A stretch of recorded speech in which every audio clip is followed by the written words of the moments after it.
Bueno, chicos, ahora vamos a ver las clases de textos narrativos, ¿sí? Ya hemos venido viendo qué es el texto narrativo, qué características tiene, ahora vamos a ver sus clases. Dice que los textos narrativos relatan hechos reales o fantásticos. Y entre los textos narrativos podemos encontrar el cuento, la novela, la fábula, el mito, la leyenda y la biografía.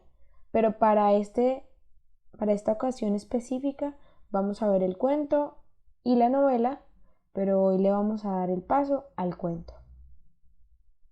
Entonces quiero mostrarles un mapa conceptual que ustedes pueden encontrar en el libro, que ilustra muy bien lo que vamos a ver tanto del cuento como de la novela. Entonces no vamos a ver el cuento en general, sino que nos vamos a centrar en el cuento fantástico. Vamos a ver sus características, los temas que maneja, los personajes que presenta y los espacios en los cuales se ubica. Y en la próxima clase veremos la novela con las mismas partes que vamos a ver del cuento. Bueno, el cuento es un tipo de texto de la narración y dice que los hechos que cuenta pueden ser reales o imaginarios. Las características que lo diferencian de los demás textos narrativos son 4. La primera es que es un texto breve, ¿sí? Los acontecimientos se desarrollan en un tiempo corto. La segunda, intervienen pocos personajes y el papel de los personajes secundarios es mínimo. La tercera es que hay un único tema, toda la historia y los personajes giran en torno a ese tema. Y la cuarta es que tiene una trama sencilla, ¿sí? Una situación central que debe resolverse, una única situación.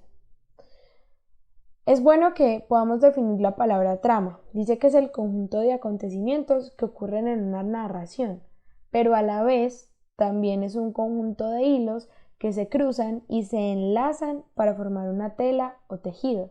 Entonces la pregunta que quiero dejarles es ¿en qué se parece la trama de un tejido a la trama de un cuento?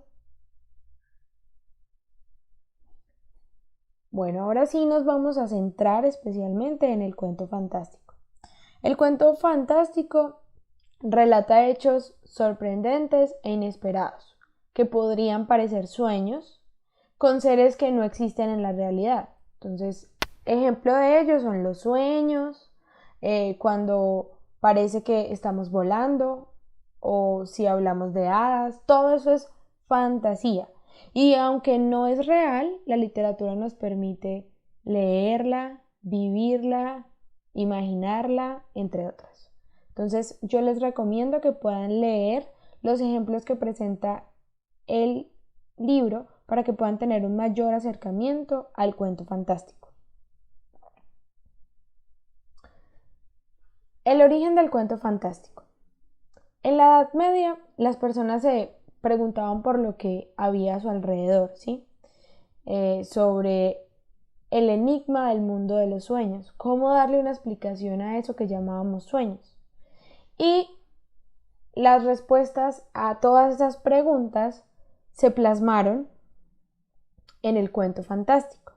Sin embargo, después del tiempo, el ser humano se centró más en los temas relacionados con el conocimiento y empezó a preguntarse por la veracidad de esos eventos sobrenaturales.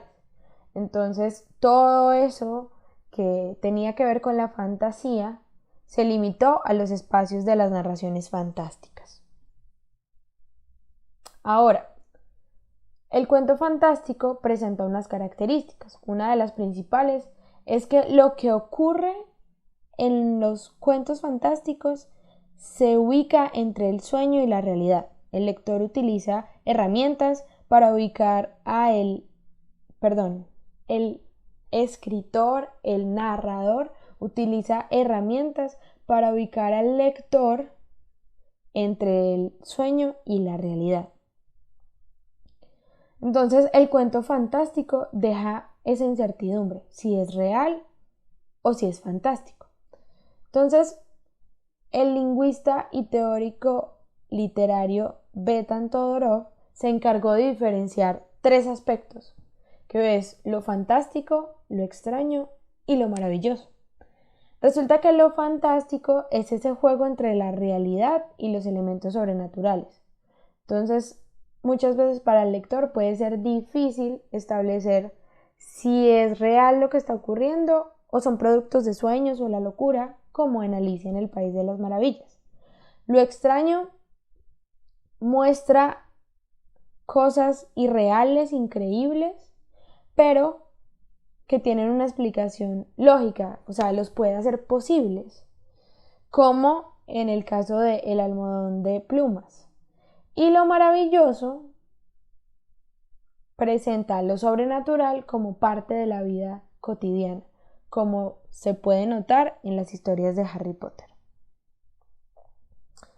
Bueno, asimismo, el cuento fantástico presenta unos elementos, ¿sí?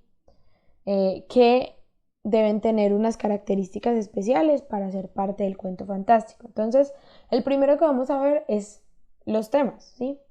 En el cuento fantástico, la trama obedece a circunstancias poco frecuentes, no comunes, inventadas por los autores, pero se presentan como si fueran verdad, como si fueran normales. Entonces, como los sueños, las alucinaciones, los hechizos, la vida sobrenatural, la demencia y las apariciones. Entonces aquí nos explican específicamente sobre las apariciones, cómo en esas narraciones se presentan de una manera específica y representan personajes específicos en el cuento fantástico. El segundo elemento son los personajes. Los personajes, por ese carácter fantástico, el narrador los dota de características inusuales y extrañas. Su apariencia es común, pero su comportamiento es fuera de lo usual y lo acostumbrado. Y entre sus ejemplos encontramos vampiros, ogros, duendes, brujas, monstruos. En el caso de los hobbits podemos notar que tienen cierta apariencia de humano, pero presentan características muy fantasiosas, como sus orejas puntiagudas, la cantidad de vello en sus pies, su tamaño muy bajo y rollizo, bueno, entre otras características. Y un último elemento es el espacio. Entonces, en esos cuentos fantásticos, los lugares son imaginarios y subjetivos, porque dependen de la creación que le da el narrador, ¿sí? Entonces, están entre lo fabuloso, lo fantasioso, lo increíble, lo sobrenatural y hasta lo familiar. O sea, podrían tener relación con cosas o semejanza con cosas de la realidad, pero siempre guardan ese carácter fantástico. Entonces, un ejemplo de estos es Lilliput, que es la isla de los viajes de Gulliver. Aquí nos dicen dónde está ubicada, cuánto mide, quiénes lo habitan, de acuerdo con la creación fantasiosa del autor de esta historia. Y estos serían los elementos del cuento fantástico.